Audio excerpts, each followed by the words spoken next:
अपने गुरु को चैन की नींद सोते हुए देखकर आधी रात को शिष्य उनके पास आया और बोला, गुरुदेव, मैं आपसे कुछ पूछना चाहता हूं, क्या आप मुझे बताने की कृपा करेंगे?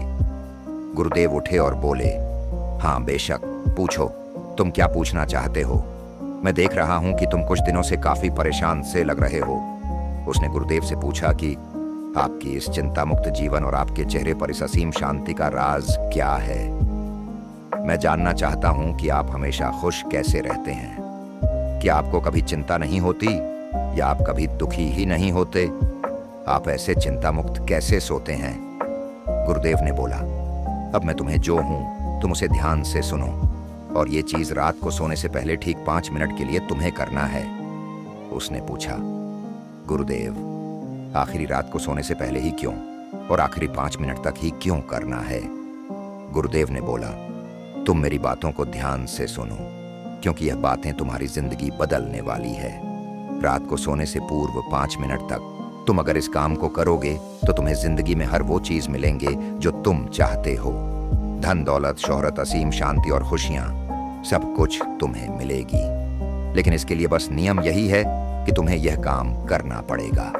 उसने बोला, जी गुरुदेव, आप जो बताएं मैं उसे करने की जरूर कोशिश करूंगा। उन्होंने बोला, ठीक है, फिर तो मेरी बातों को ध्यान नहीं सुनो। आज मैं तुमको मस्तिष्क के असीम शक्तियां के बारे में अवगत करने जा रहा हूं कि तुम्हारे दिमाग के पास कितनी शक्ति है। मैं अगर तुमसे कहूं कि इस ब्रह्मांड की सबसे महान और सबसे अनमोल और शक्तिशाली तज अगर कोई वस्तु है तो है तुम्हारा दिमाग। काम करने के नजरिए से हमारे दिमाग के 2 भाग होते हैं, conscious brain and subconscious brain. एक कॉन्शियस ब्रेन का यह हिस्सा हमारे कंट्रोल में होता है। हम जागते हुए जो भी देख, सुन और समझ पा रहे हैं वह कॉन्शियस ब्रेन की वजह से ही हो रहा है। जब हम सो जाते हैं तो यह भी सो जाता है।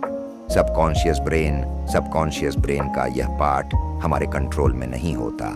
जब हम सो जाते हैं यह तब भी जगता है। सपने आदि इसी की वजह से आते हैं। चेतन मन और अवचेतन मन को एक अच्छा सा उदाहरण के द्वारा समझा जा सकता है। जब भी कोई मनुष्य पहली बार साइकिल को चलाना सीख रहा होता है तो उसे साइकिल को ध्यानपूर्वक नियंत्रित करना होता है। शुरुआत में वह संतुलन नहीं बना पाता और थोड़ा डरा हुआ भी रहता है। लेकिन कुछ दिनों बाद जब वह साइकिल चलाना सीख जाता है तो अब उसे साइकिल को नियंत्रित करने के बारे में बिल्कुल भी सोचने की भी आवश्यकता नहीं होती। अब साइकिल अपने आप नियंत्रित हो जाती है और अब तो वह मित्रों के साथ बातचीत करते हुए या कोई और कार्य करते हुए भी साइकिल चला सकता है। ऐसा क्यों होता है? शुरुआत में जब व्यक्ति पहली बार साइकिल को चलाना सीख रहा होता है तो वह अपना चेतन मन, कॉन्शियस माइंड इस्तेमाल कर रहा होता है। लेकिन जब वह बार बार साइकिल को चलाने की प्रैक्टिस करता है तो अब यह अनुभव उसके अवचेतन मन में संग्रहित स्टोर होने शुरू जाते हैं और धीरे धीरे अवचेतन मन चेतन मन की जगह ले लेता है। हमारा अवचेतन मन एक ऑटो पायलट सिस्टम की तरह है जो अपने आप स्वचालित तरीके से कार्य करता है। सभी स्वचालित कार्यों जैसे सांस लेना, दिल धड़कना आदि कार्य अवचेतन मन के द्वारा ही किए जाते हैं। हमारी आदतें, रोजमर्रा के सभी कार्यों में अवचेतन मन का महत्वपूर्ण योगदान होता है।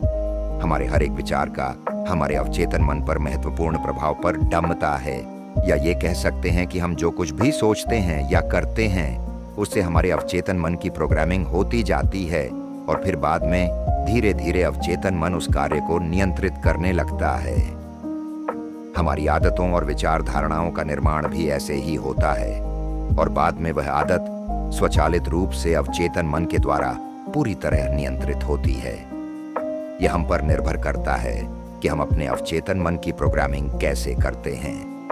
एक बार दिमाग में प्रोग्रामिंग हो जाने के बाद अवचेतन मन उसी के अनुसार कार्य करने लगता है, चाहे वह कार्य गलत हो या सही। चेतन मन, कॉन्शियस माइंड को विचारों का चौकीदार या गेटकीपर भी कहा जा सकता है। दरअसल हमारा हर एक विचार एक बीज की तरह है और हमारा अवचेतन मन एक बगीचे की तरह है। हमारा चेतन मन यह निर्णय करता है कि अवचेतन मन में कौन सा बी बोना है और कौन सा नहीं। हम कभी कभी अनजाने में अपने अवचेतन मन की गलत प्रोग्रामिंग कर देते हैं। जैसे अगर मैं यह सोचता हूं आज मैं यह काम कल करूंगा तो यह छोटा सा विचार धीरे धीरे मेरे कार्य को कल पर टालने की आदत बन सकता है। इतना सब सुनकर उसने गुरुजी से पूछा, लेकिन इसका नींद से क्या तात्पर्य है और सोने से पहले 5 मिनट तक हमें क्या करना है और चिंता मुक्त जीवन का रहस्य क्या है, आप वो हमें बताएं। गुरुदेव ने बोला, हर चीज को सीखने की जल्दी अक्सर इंसान को गलत जानकारी देती है। वह गलत जानकारी किसी काम की नहीं होती, इसलिए लिए सब्र और धैर्य के साथ बातों को सुनने की आदत डालो। गुरुदेव ने बोला, क्या तुमको पता है कि चेतन मस्तिष्क हमारे ब्रेन पावर का सिर्फ 5% इस्तेमाल करता है। यही दूसरी तरफ आपकी फीलिंग, हैप्पी बिलीफ सिस्टम, यादें, अनुभव और भी बहुत सारी चीज स्वतः चलती है, जैसे सांस लेना, देखना, पलक झुकना, हृदय की धड़कन महसूस करना। ये सभी चीज आपका सबकॉन्शियस मन कंट्रोल करता है। ये आपकी ब्रेन पावर का 95% इस्तेमाल करता है।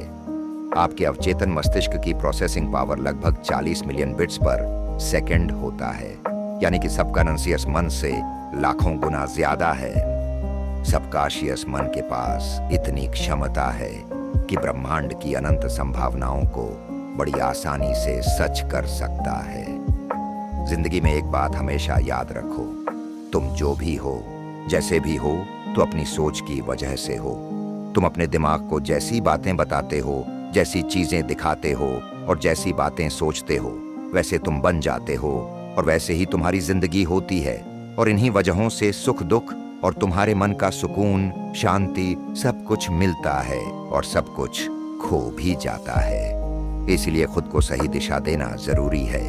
क्या तुमने कभी ऐसा अनुभव किया है कि जब तुम सोते हो तब तुम ऐसे घटना के बारे में सपना देखते हो जिसे आप सोने से चंद मिनट पहले सोचा था या बोला, देखा या सुना होगा? अगर आपके साथ ऐसा कुछ अनुभव हुआ है? उसने बोला, हाँ गुरुजी। उन्होंने बोला, सोने से पहले जब हम आधा सोए आधा जागे हुए अवस्था में होते हैं, तब हम तैयार होते हैं अपने सबकॉन्शियस मन में उन विचारों को डालने के लिए जिसे हम अपने जीवन में प्रदर्शित करना चाहते हैं। तब तुम जो भी सोचोगे, जो भी मन में विचार लाओगे और जिन विचारों के साथ तुम रात को सोने की कोशिश करोगे, वह सारी चीजें को तुम्हारा दिमाग, तुम्हारा सपना, तुम्हारा मन साकार करने की कोशिश करेगा। इसीलिए सोने से पहले अच्छी चीजों के बारे में सोचो, अच्छी चीजों के बारे में जिसके लिए हम सपना देख रहे हैं, जिसे हम पूरा करना चाहते हैं। उससे रिलेटेड पॉजिटिव विचार आप इसी समय में अपने सबकॉन्शियस मैन में डायरेक्ट डाल सकते हैं। इसके लिए 2 तरीके हैं। सबसे पहले तरीका है, तुम सोने से पहले सिर्फ इन चीजों के बारे में सोचो जो तुम्हें सुकून दे, जो शांति दे, जिससे तुम्हारा मन हल्का हो। आंख बंद करके तुम ये सोचो, आज का पूरा दिन बिताकर मैं हमेशा की तरह ये आज के आखिरी 10 मिनट खुद को दे रहा हूँ। मैं सबसे पहले उनको माफ करता हूँ जिन्होंने आज मुझ पर गुस्सा किया। मैं उन सबको माफ करता हूँ जो बदल गए। मैं उन सब उम्मीद को खुद से अलग करता जो किसी और इंसान पर टिकी है। मैं पास्ट की पुरानी सभी बुरी आदतों को छोड़ता हूँ। इस दुनिया में हर कोई इंसान ही है और इंसानों से गलतियां हो जाती है, इसलिए मुझसे भी गलतियां हो जाती है। गलती होना एकदम नेचुरल है। मेरे पास आज जो कुछ भी है वह काफी है। मैं हर दिन खुद के और करीब आता जा रहा हूँ। किसी की बुराई करना, किसी के बिहेवियर को जज करना, किसी के लाइफ को जज करना, खुद को या दूसरों को दोष देना, दुखी रहना या रोते रहना, ये आदतें मुझसे बहुत दूर है। हाँ, मैं ऐसा ही हूँ। मैं जानता हूँ कि किसी बुरी से बुरी चीज से भी मुझे क्या सीखना है। मैं आजकल अपनी मंजिल को पाने के लिए पूरे जी जान से मेहनत कर रहा हूँ। मुझे अपने आप में गर्व है। मैं वो सब करके दिखाता हूँ जो मैं करना चाहता हूँ। मैं अच्छा हूँ, सुंदर हूँ और सबसे ज्यादा खुद पर विश्वास करता हूँ। मैं आज की गलतियों के लिए खुद को भी माफ करता हूँ। मैं अपनी सभी बुरे कामों के लिए भी खुद को माफ करता हूँ। मेरे पास आज जो कुछ भी है वह काफी है। मैं हर दिन खुद के और करीब आता जा रहा हूँ। किसी की बुराई करना, किसी के बिहेवियर को जज करना, किसी के लाइफ को जज करना, खुद को या दूसरों को दोष देना, दुखी रहना या रोते रहना, ये आदतें मुझसे बहुत दूर है। हाँ, मैं ऐसा ही हूँ। मैं जानता हूँ कि किसी बुरी से बुरी चीज से भी मुझे क्या सीखना है। मैं आजकल अपनी मंजिल को पाने के लिए पूरे जी जान से मेहनत कर रहा हूँ। मुझे अपने आप में गर्व है। मैं वह सब करके दिखाता हूं जो मैं करना चाहता हूं। मैं अच्छा हूं, सुंदर हूं और सबसे ज्यादा खुद पर विश्वास करता हूं। मैं आज की गलतियों के लिए खुद को भी माफ करता हूं। मैं अपनी सभी बुरे कामों के लिए भी खुद को माफ करता हूं। मेरे घर वालों के साथ मेरा रिलेशन बहुत ही ज्यादा मजबूत है। मैं अपने गुस्से को इसी वक्त खुद से अलग करता हूं। मैं हर तरह के डर को इसी वक्त खुद से अलग करता हूं। मैं मानता हूं कि आज के दिन से मुझे एक नई सीख मिली है। मैं समझता हूं कि आज का दिन चला गया है, लेकिन मैं ठीक हूं। मेरा शरीर स्वस्थ है, अंतिम गुरुदेव ने बोला। अगर तुम रोज 5 मिनट तक ये बातें खुद को बताते हो तो हमारा दिमाग तुम्हें यकीन दिलाएगा कि जीवन में कितनी शांति है। बाकी अगर यह पावर ऑफ सबकॉन्शियस माइंड आपको अच्छी लगी हो तो कमेंट जरूर करें। अगर आपको इस वीडियो से कुछ सीखने को मिला है तो वीडियो को लाइक कर देना और ऐसी वीडियो देखने के लिए चैनल को सब्सक्राइब कर देना। मिलते हैं नेक्स्ट वीडियो में।